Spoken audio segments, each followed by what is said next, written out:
10 पुत्रों के बराबर एक कन्या का महत्व होता है। इतना महत्व है हमारी भारतीय वैदिक परंपरा में, सनातन परंपरा में स्त्री का, कि 10 पुत्र बराबर एक कन्या। बेटा भाग्य राशि को मिलता है, पर बेटी किसी सौभाग्य राशि को मिलती है। बेटी मिल जाए तो समझ लीजिए कि साक्षात रमा लक्ष्मी हमारे घर आकर के प्रकट हो गई। नव दुर्गाओं ने मिलकर के हमारे ऊपर कृपा करना बरसाई है कि जो हमें बेटी दी है। यहां थोड़ा कुछ कहने का मन भैया, आज के समय में हमारी संतानें ऐसी विचित्र हो गई है कि बस बेटी का जन्म लेते ही माता पिता संकट जैसे में पड़ जाते हैं। जाने क्या होगा, बेटियों के साथ में घोर जो अनर्थ हो रहा है वो आप सबको विदित है, किसी से छुपा हुआ नहीं है।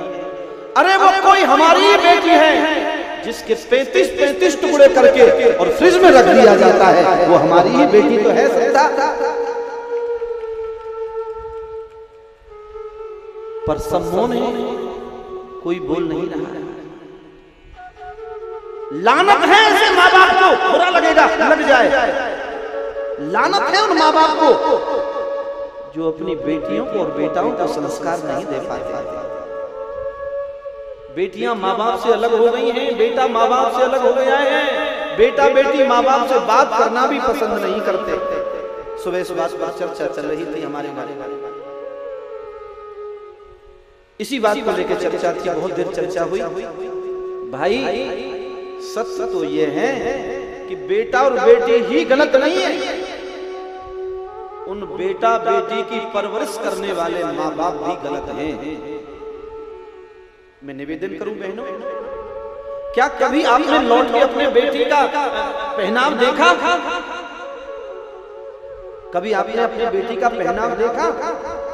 वास्तविक जो माँ बाप होंगे, भगवान से जुड़े हुए, श्रद्धा से जुड़े हुए, ग्रंथों से जुड़े हुए और भारतीय संस्कृति को मानने वाले माता पिता अपनी बेटी को नजर भर के अपने नेत्रों से नहीं देख सकते। उस पहनाव में हमारी बेटी बाहर निकल रही है, वहां उसे कोई भाई नहीं मिलेगा, पिता नहीं मिलेगा, माँ नहीं मिलेगी, न जाने कौन कौन निकृष्ट कैसी दृष्टि से हमारी बेटी को देखेगा। मैं माताओं से सबसे पहले निवेदन करूं, आज जितने भी घोर अनर्थ संतान के साथ में, बेटा बेटी के साथ में हो रहे हैं, ये मेरी व्यासपीठ नहीं, ये मैं शास्त्र का प्रमाण भी कहता है कि उसमें आधे की हकदार, आधे की दोषी केवल और केवल माँ होती है और आधे का दोषी पिता होता है। बालक या बालिका जब अपराध करना प्रारंभ करते हैं तो सबसे पहले माँ ही छिपाती है, तेरे पापा को पता न चल जाए। ध्यान रखना, आज बच्चे ने जो कमी की है उसका पापा को पता न चलने का परिणाम कितना बड़ा होगा कि तुम्हारी बेटी के भी वही टुकड़े हो सकते जो श्रद्धा के हुए हैं, या पहले नहीं हुए क्या? अभी उसके बाद कोई बता रहे थे कुछ कोई ब्रीफ केस में कोई लड़की कटी हुई। अरे भैया, हमें ज्यादा इन बातों की चर्चा करने में लज्जा आती है, शर्म आती है। आज जो घोर कलकाल में ये जो हो रहा है, मैं सभी माता पिता हैं, सभी बेटे वाले हैं, सब बेटी वाले हैं, भैया एक निवेदन करूं, जब बेटी के लिए आप कोई ड्रेस खरीदे तो अपनी माँ और अपनी दादी को एक बार स्मरण कर ले, उसके बाद खरीदे, बस तुम्हारा कल्याण हो जाएगा। वो बेटी का चरित्र सुरक्षित रहेगा। हमारी माता, हमारी दादी क्या पहनती थी पता है आपको? सारा शरीर ढका हुआ था, उनकी एक उंगली, मजाल क्या किसी को उंगली तो दिख जाए, ये उनका लिबास था, ये उनका पहनाव था।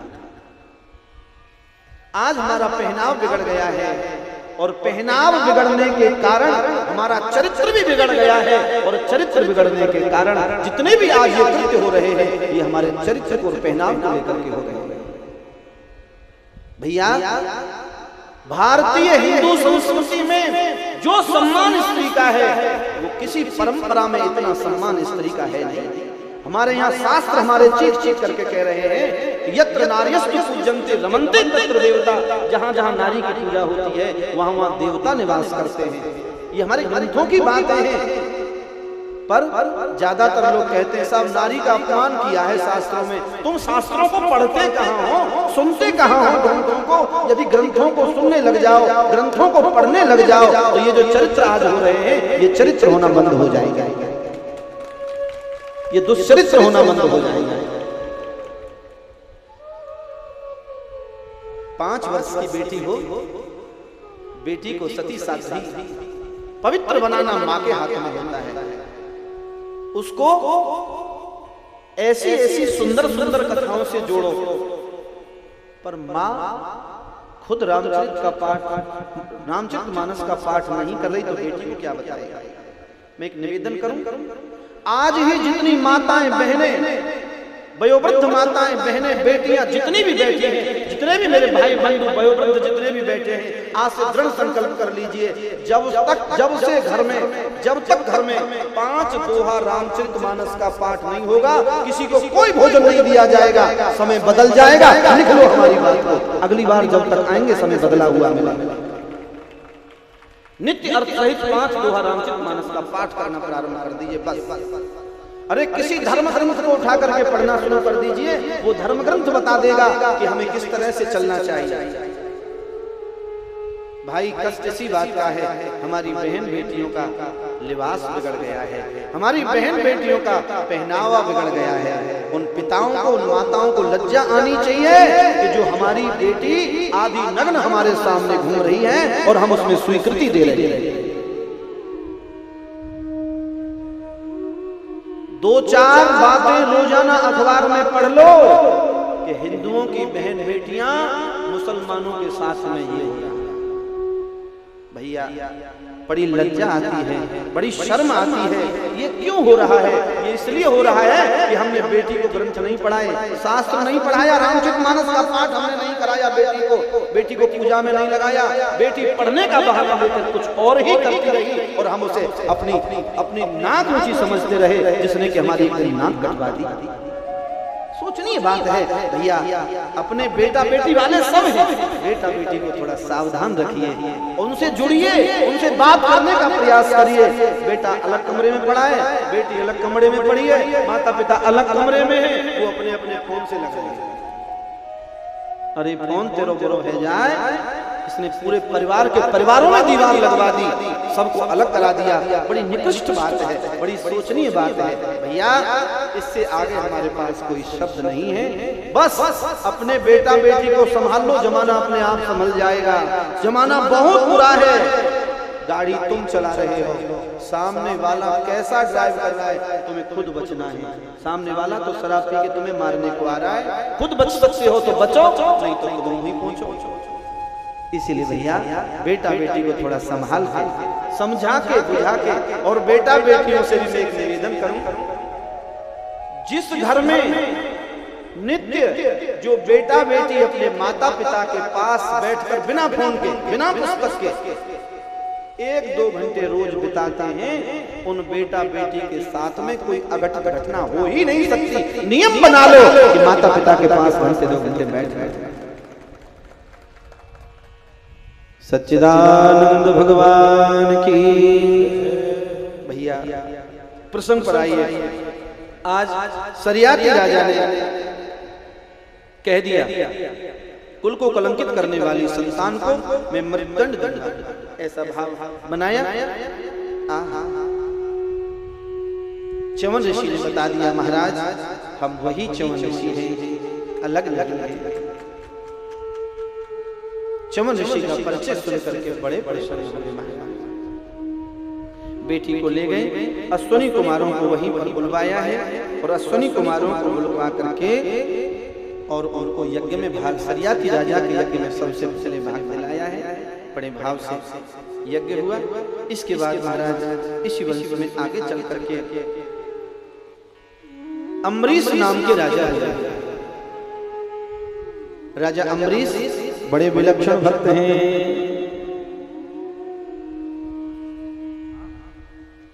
राजा अम्बरीश बड़े भक्त हैं। गोविंद भगवान की जय, वृंदावन बिहारी लाल की जय। राजा अम्बरीश कैसे भक्त हैं?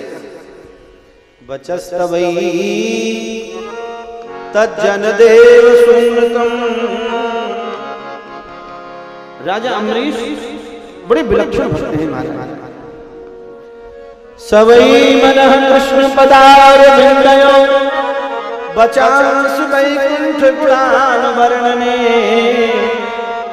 करो हरे मंदिर मार्जनादिषु श्रुतिं चकार अच्युत सत्कथोदय। अम्बरीश राजा ऐसे विलक्षण भक्त हैं, जो भी काम करते हैं वो भगवान को अर्पित कर देते हैं, जो भी सत्कर्म करते हैं वो भगवान को अर्पित कर देते हैं, क्योंकि हरहि समर्पे बिन सत्कर्म। हम पूजा पाठ करते हैं ना, हमें आसन के बगैर नहीं बैठना चाहिए कभी भी, आसन पर बैठ के पूजा पाठ करना चाहिए।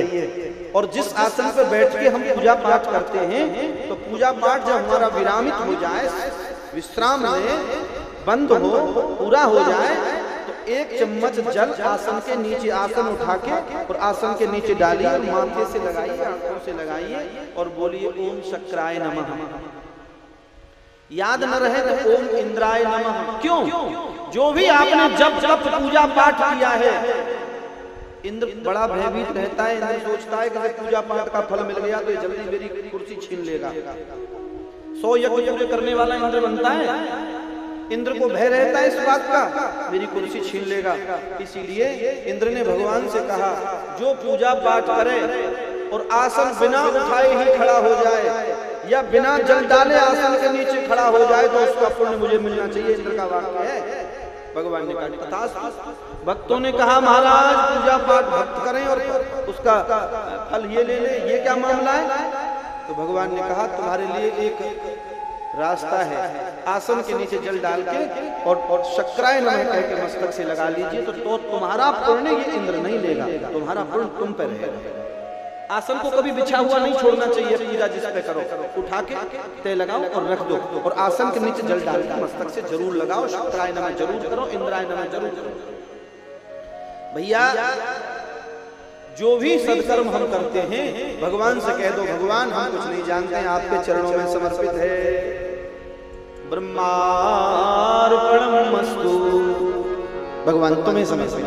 बस ऐसा कही, नित्य पूजा करिए, मानव धर्म का काम है नित्य पूजा करना। जो बिना पूजा पाठ किए भोजन करते हैं महाराज ये समझिए वो कीड़े खाते हैं, मलमूत्र आदि का सेवन करते हैं। शास्त्र कह रहा है इन बातों को, हम अपने घर बनाए, शास्त्र हमारे घर नहीं बने, हमारे पिताजी ने नहीं लिखे, शास्त्र लिखा है ग्रंथों में।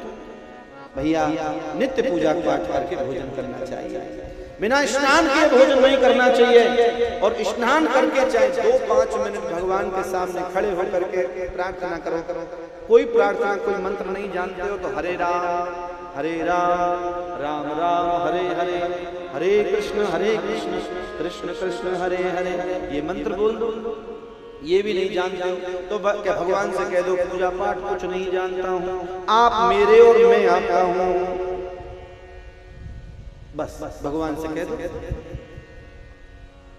कहीं भी किसी से आई लव यू कहने की जरूरत नहीं पड़ेगी, तो भगवान से एक बार कह दिया कि आई लव यू, बस भगवान संभाल लेगा, तुम्हें अपना लेगा।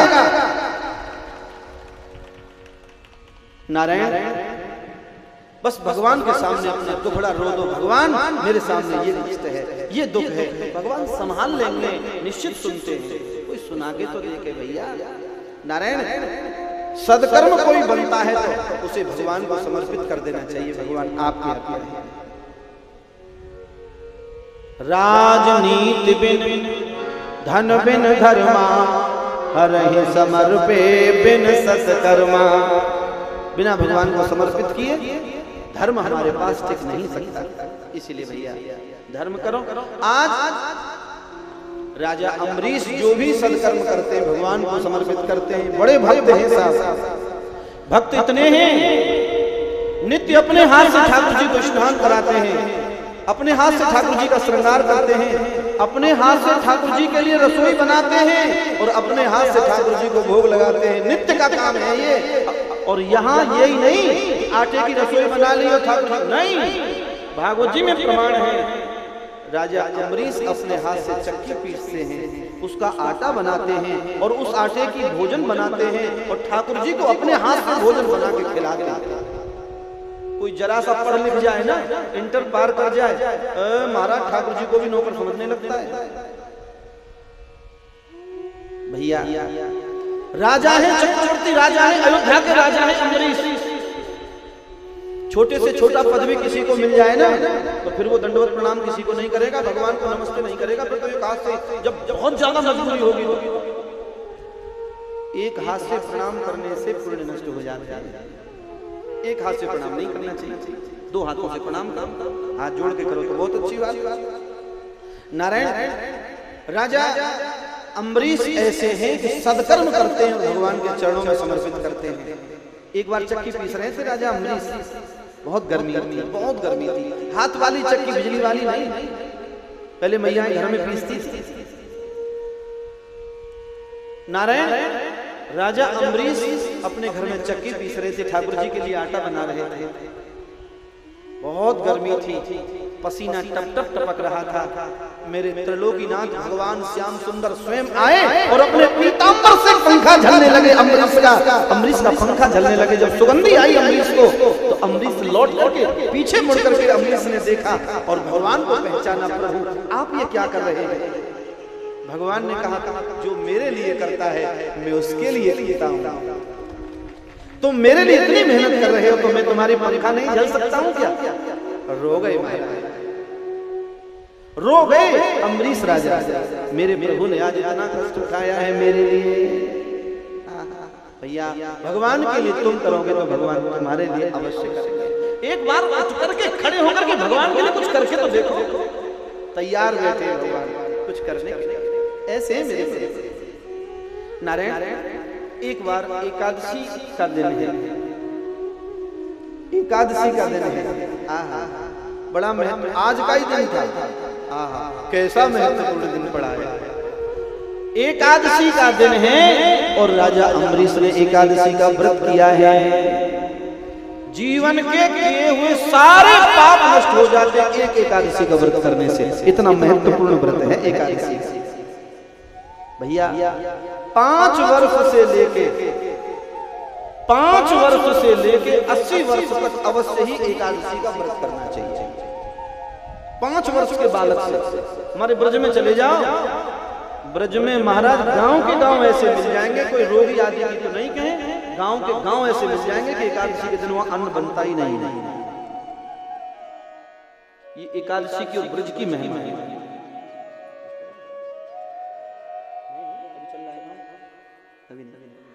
भैया कोई पूछ रहे थे, शायद कौन पूछ रहे थे हमसे?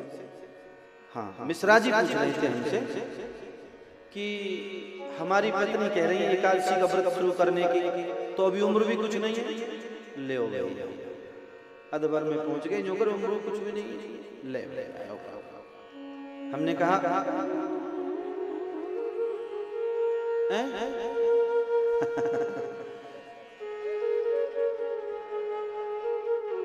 भैया इन मिश्रा जी की बात हम नहीं कर रहे, आपके गोविंद भगवान की पुजारी जी मिश्रा जी की बात कर रहे हैं। पुजारी ये नहीं, ये हमसे बात नहीं, पुजारी जी मिश्रा जी की बात।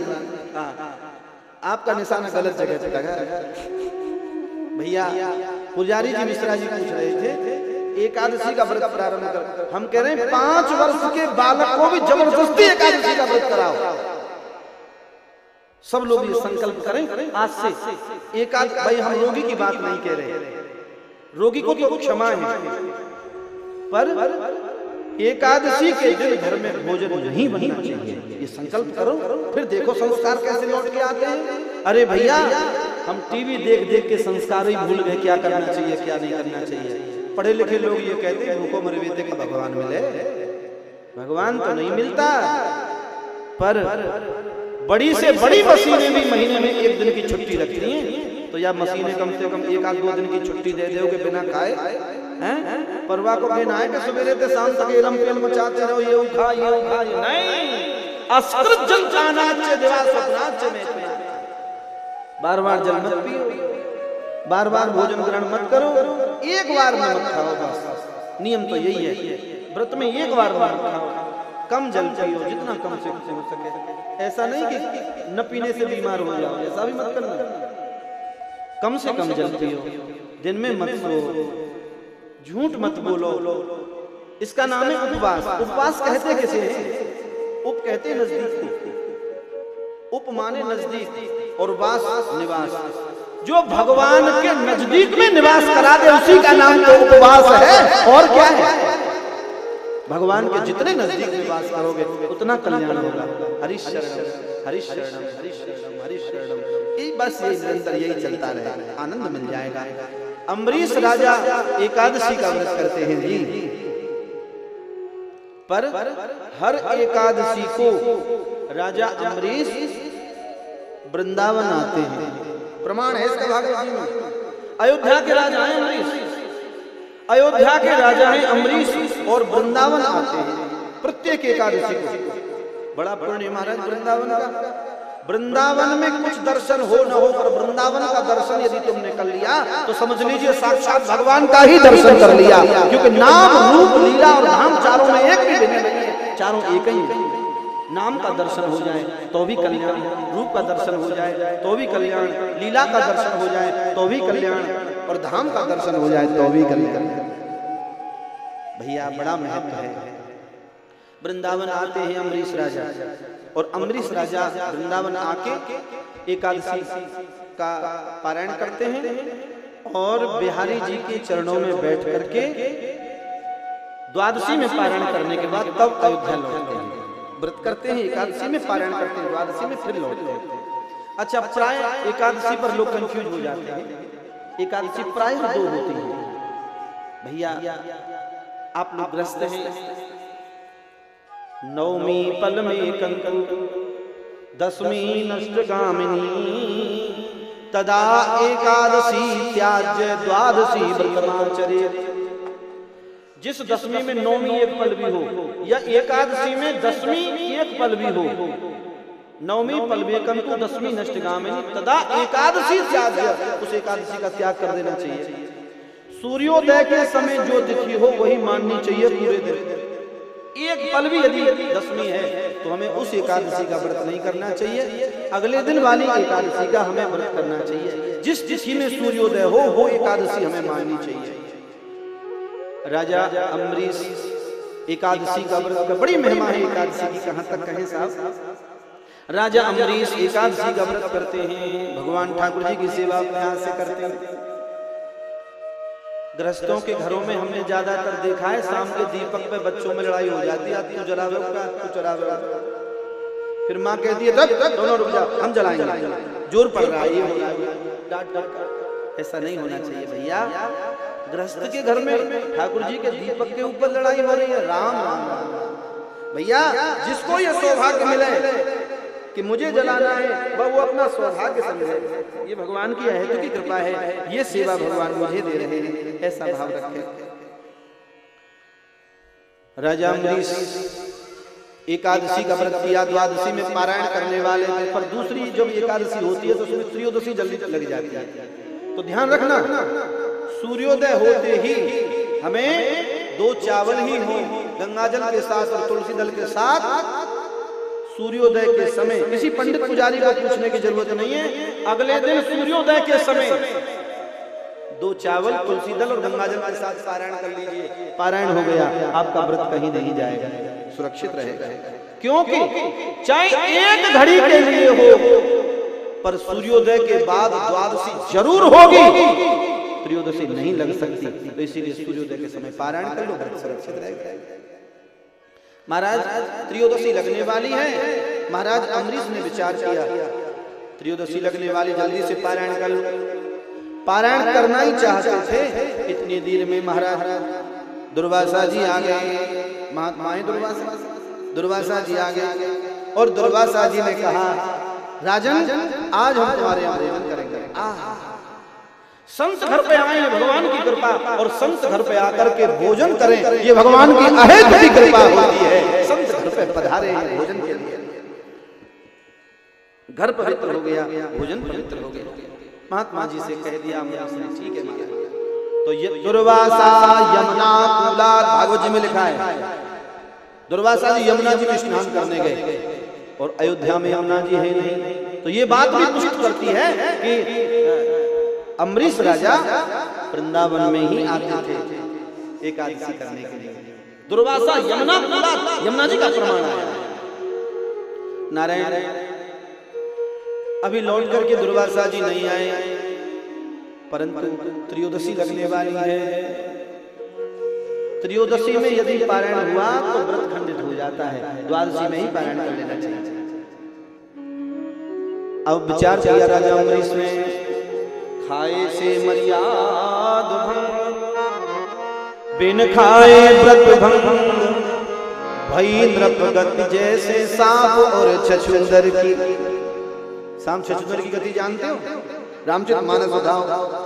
धर्म स्नेह उभय मति घेरी,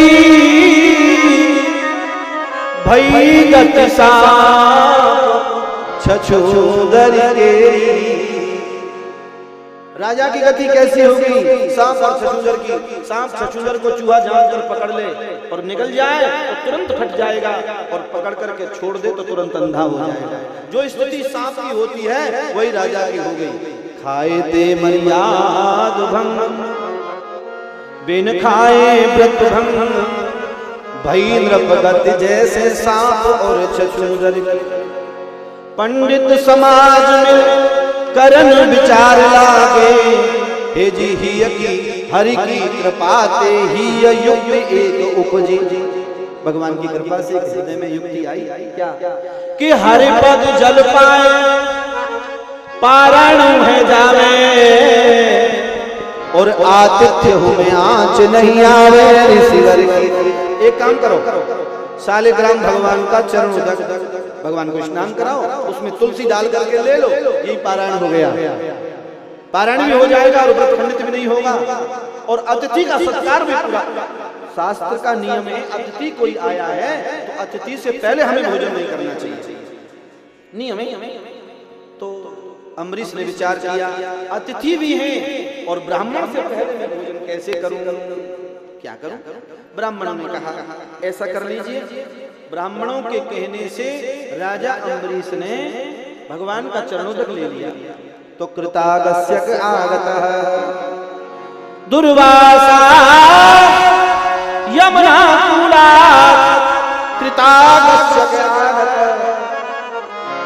यमुना जी में स्नान करके दुर्वासा जी प्रकट हो गए, आ गए।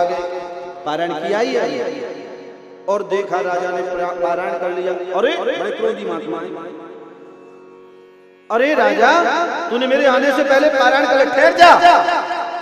अपनी जटा से कृत्या नाम की राक्षसी को उत्पन्न किया। आ जाए से अम्बरीश को। भगवान के भक्तों का प्रताप देखना। महाराज कृत्या नाम की राक्षसी मुंह फाड़ करके जैसे अम्बरीश की ओर दौड़ी। अम्बरीश की से राजा अम्बरीश की सेवा में भगवान का सुदर्शन चक्र रहता है।